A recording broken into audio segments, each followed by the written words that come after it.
तो कैसे हो एनीमे लवर्स। तो आज से हम लोग एक नए मांगा को पढ़ना शुरू करेंगे और उसका हम लोग पूरा चैप्टर के बारे में आज जानेंगे। और इस मांगा का नाम है the beginning after the end. और इसमें हमें पहले एक ब्लैक स्क्रीन दिखाया जाता है जहाँ एक राजा कहता है जिसका नाम किंग ग्रे रहता है। वो कहता है पावर रिस्पेक्ट ग्लोरी, सब कुछ था मेरे पास, लेकिन शान के पीछे क्या था, बस छुपी एक गहराई खामोशी। ये कहानी है किंग ग्रे की, जिसका जन्म जो होता है वो एक दूसरे बच्चे जिसका नाम अर्थर होता है उसके रूप में होता है। इसको हम लोग पुनर्जन्म भी कह सकते हैं। वो कहता है मैं किंग ग्रे, दुनिया का सबसे शक्तिशाली आदमी, एक ऐसी कुर्सी पर बैठा था जहां सिर्फ तन्हाई थी।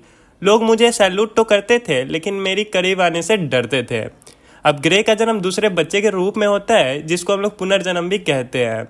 अब उसका नाम अर्थर होता है और वो मन ही मन कहता है क्या मैं अभी जिंदा हूँ? ये कैसी रोशनी है और मेरी बॉडी इतनी छोटी क्यों लग रही है? क्या मैं एक बच्चा बन गया? अब बच्चे की आंखें खुलती है और एक नई दुनिया में मानो सब कुछ मैजिक की तरह हो। और अब वो अपनी आंखें खोलते हैं और उसके पेरेंट उसको गोद में लेके बैठे होते हैं। और अर्थर कहता है कि मुझे देखकर ये लोग खुश क्यों हो रहे हैं? क्या ये मेरे नए माँ बाप है? किंग ग्रे कहता है क्या अब सिर्फ एक याद ही रह गई? अभी भी वो बच्चा मन ही मन कह रहा था पिछले जन्म का दर्द अब सिर्फ सपना लगता है और मैं दोबारा जीने जा रहा हूँ। लेकिन ये जगह अलग है और हवा हल्की है, एनर्जी से भरी हुई है। तभी उसकी माँ कहती है ओह मेरा छोटा बच्चा अर्थर, तुम कितने क्यूट हो। और उसके फादर बोलते हैं हाँ हाँ, तुम्हें देख के लगता है ये लड़का कितना बड़ा होके होशियार बनेगा और ये एक्टर से कम नहीं लग रहा है।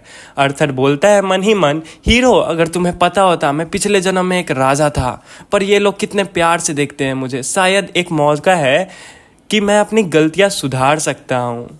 अब यहाँ अर्थर बोलता है ये एनर्जी को महसूस करता हूँ और मैं जैसे हवा में कुछ रॉ पर हो। और क्या ये मैजिक है? अब यहाँ पे उसके पापा बोलते हैं देखो ये कितना तेज सीखता है। और उसकी माँ बोलती है हाँ मुझे लगता है ये लड़का बहुत खास है। और यहाँ अर्थर बोलता है जो कि बच्चा होता है मैं पहले भी किसी से कम नहीं था और इस बार मैं और भी पावरफुल बनूंगा, लेकिन पहले मुझे ये दुनिया को समझना होगा। और यहाँ पे अर्थर बोलता है कि इस बार मैं किसी को मुझे तोड़ने नहीं दूंगा। अब जैसा कि अर्थर दोबारा जन्म लेता है और एक किंग अब एक मासूम बच्चे के रूप में है, पर उसकी आंखों में अभी भी वो जज्बा लग रहा था। अब हमें एक अर्थर को एक फ्लोर पे दिखाया जाता है जहाँ खिलौने छितरे हुए थे। और अर्थर कहता है 2 साल इस छोटी सी बॉडी में गुजर गए, या मानो या ना मानो अब इस दुनिया में मैं अच्छे से अभी तक इसको जान नहीं पाया हूँ। और अर्थर कहता है लेकिन एक बात है, ये हवा ये एनर्जी मुझे खींच रही है जैसे इसके अंदर कोई पावर छुपी हो। और अर्थर जो है अब एक सूरज को देखता है अपने खिड़की के द्वारा और बोलता है माना शायद ये वही है जिसकी बातें मैंने सुनी थी। अगर ये मैजिक है तो मुझे सीखना होगा और इस बार मैं इस दुनिया का सबसे पावरफुल आदमी बनूंगा। और उसकी अभी माँ कहती है हाँ हाँ देखो रे अर्थर कितना जल्दी सीख रहा है, ये अपने आप चलने की कोशिश कर रहा है। और उसके फादर बोलते हैं बिल्कुल मुझे लगता है ये लड़का कुछ खास है। अब अर्थर कहता है स्पेशल, तुम्हें पता नहीं मैं कौन हूँ? मैं वो हूँ जो दोबारा हर चीज़ जीतने आया है। अर्थर कहता है माना मैं इसे महसूस कर सकता हूँ जैसे ये हवा में बह रहा है, पर इसे कैसे कंट्रोल करूँ? अब माना यहाँ किसे कहा गया है? माना हम लोग को बताया गया एक मैजिकल पावर है और जो अर्थर यूज करता था और उसके बारे में जानता था। अब हमें एक कैंडल को दिखाया जाता है और अर्थर उस कैंडल के बगल में जाके बैठ जाता है और वो मानो कि उसे महसूस कर रहा हो और बताया जाता है कि उसी पल कुछ होता है और वहाँ पे कैंडल जो है वो और तेजी से जलने लगता है। और अर्थर कहता है हाँ हाँ ये काम कर रहा है, माना मैंने इसे छुआ। अब ग्रे जो है वो मेडिटेशन शुरू करने लगता है और वो बोलता है मेरी सारी सेंसेस एक फ्लो में कनेक्ट होने लगी और अचानक बूम मेरे अंदर से एक विस्फोट हुआ।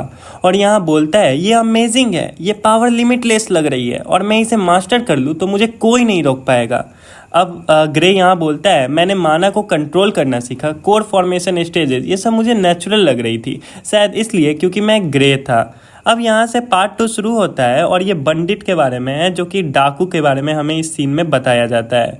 और यहाँ बोला जाता है, नरेटर बोलता है, मतलब ग्रे बोलता है कि साल बीत गए, मैं अब बड़ा हो चुका था, मैजिक और स्वॉर्ड दोनों में मास्टरी हासिल कर रहा था, लेकिन दुनिया मुझे बार बार याद दिलाती थी कि ताकतवर बनने का रास्ता आसान नहीं है। एक दिन मैंने अपने पेरेंट्स के साथ एक लंबा सफ़र शुरू किया। मैं हेल्स्टिया अपने परिवार से मिलने जाना था, लेकिन ये दुनिया खतरों से भरी थी और हम एक शांत रास्ते से गुजर रहे थे। तभी घोड़ों की आवाज़ आती है और वहाँ बंडिट, जिसको डाकू भी बोला गया है, वहाँ झुंड आ जाता है। और बंडिट का जो लीडर होता है, मतलब जो डाकू के जो लीडर होते हैं, वो मुझसे बोलते हैं, अरे छोटे, जो पास है दे दे, वरना जान से मारेंगे। अब वहाँ रेनॉल्ड्स जो होता है, रेनॉल्ड्स वहाँ ग्रे का पापा होता है, जिसको हम लोग अर्थर के पापा भी बोल सकते हैं। वहाँ नरेटर बोलता है, पापा ने तलवार खींची और लेकिन मैं जानता था ये लड़ाई सिर्फ उनसे नहीं होगी। और वहाँ अर्थर क्या करता है, वो लोग सोचते हैं कि मैं बच्चा हूँ, पर मैं उन्हें पता नहीं कि मैं किससे उलझ रहे हैं ये लोग। और यहाँ अर्थर बोलता है, और फिर मैंने अपनी पहली जानलेवा लड़ाई लड़ी और मेरा मैजिक और तलवार दोनों उनके लिए नाइटमेयर साबित हुआ। और उस दिन मैंने इंसानों को मारा, पर दुनिया मुझे रिग्रेट नहीं हुआ, क्योंकि इस दुनिया में या तो मारो या मरो। अब यहाँ अर्थर बोलता है, हम मुश्किल में थे, लेकिन तभी वहाँ ट्विन हॉर्न्स एडवेंचर्स का एक ग्रुप जो हमारी मदद करने को आया। अब आदम जो है वहाँ मुस्कुराते हुए बोलता है, काफ़ी तेज़ हो छोटे, तुम्हारी स्किल्स काफ़ी इम्प्रेसिव है। अब वहाँ अर्थर बोलता है, इम्प्रेसिव? तुम लोग मुझे जानते नहीं, मैं कौन था।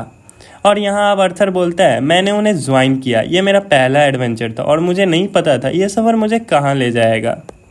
अब हमें यहाँ एक नया सीन दिखाया जाता है और अर्थर यहाँ बोलता है कि हम एक डेंजरस डंगीन की ओर जा रहे थे। डंगीन यहाँ काल कोठरी को बोला गया है और एक जो ज़्यादा स्ट्रांग है और ज़्यादा डिटरमाइंड है।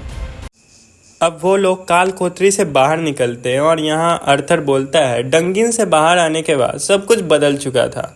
मैं सिर्फ एक बच्चा नहीं था, मैं अर्थर लेविन था, एक वॉरियर, एक मैग, और साइल्वी के साथ मेरा बॉन्ड मुझे कुछ और भी पावरफुल बना चुका था। लेकिन सफ़र वहीं ख़त्म नहीं हुआ, असली लड़ाई अभी बाकी है। कुछ साल बीते, मैंने मैजिक और शॉट की ट्रेनिंग जारी रखी और आखिरकार वो दिन आया जब मुझे जाना था जायरस एकेडमी, जादूगरों का सबसे बड़ा स्कूल। उसे एक स्कूल जायरस एकेडमी में भेजा जाता है जहाँ वो मैजिक और शॉट सीखता है। अब वो कहता है कि ये जगह इलाइट स्टूडेंट से भरी थी, नोबल फैमिलीज़ के बच्चे और जिनके ईगो और पावर से भी भरे थे। यहाँ मुझे एक सिर्फ मैजिक नहीं सीखना था, मुझे साबित करना है कि मैं सबसे अलग हूँ। अर्थर यहाँ बोलता है, एकेडमी से मेरी मुलाकात टेसाई एरालिथ से थी और एल्विस की प्रिंसेस स्ट्रॉन्ग, इंटेलिजेंट और कुछ ही तरह मेरे दिल के करीब हुई। लेकिन टेसिया से मेरी बॉन्ड सिर्फ दोस्ती की नहीं थी, ये कुछ खास था। साथ ही आए कुछ ऐसे लोग जो मुझे नीचे गिराने आए थे। उनमें से एक बड़ा नाम लूकस वाइकस था और लूकस वाइकस उससे थोड़ा नफरत करता था अर्थर से। अर्थर का एक पहला लड़ाई होता है एकेडमी में और वहाँ अर्थर बोलता है, लूकस एरोगेंट, सेल्फिश और पावर हंग्री है। उसने सोचा मुझे इंसल्ट करके वो काफ़ी खुद को बड़ा दिखाएगा, लेकिन उसे नहीं पता है वो किससे उलझ रहा है। लूकस वहाँ बोलता है, तुम सोचते हो कि तुम खास हो, तुम सिर्फ एक कॉमनर हो। अर्थर बोलता है, तुम गलत हो और ये मैं तुम्हें साबित करके दिखाऊंगा। वहाँ अर्थर बोलता है, लूकस ने अपनी पूरी ताकत झोंक दी और लेकिन मेरे लिए ये सिर्फ एक वार्म अप था। एक छोटा पॉज लेके बोलता है कि और कुछ ही सेकेंड्स में लूकस ज़मीन पर गिरा और हार चुका था। अर्थर बोलता है कि अगली बार सोच कर चैलेंज करना। अब वहाँ अर्थर बोलता है, उस दिन सबने समझ लिया अर्थर लेविन कोई ऑर्डिनरी स्टूडेंट नहीं। अब अर्थर कहता है कि मैंने सोचा था ये जर्नी सिर्फ मैजिक सीखने की होगी, लेकिन ये तो बस शुरुआत थी, एक ऐसी लड़ाई की जो पूरे दुनिया को बदल देगी। अंधेरे में एक नई ताकत जाग रही थी, एक ऐसा दुश्मन जो सब कुछ खत्म कर सकता था। इस बार मैं तैयार हूँ, चाहे कोई भी आए, मैं अपने प्रियजनों को खोने नहीं दूंगा।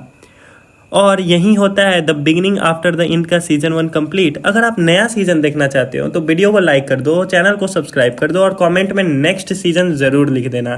तब तक के लिए टाटा, बाय बाय।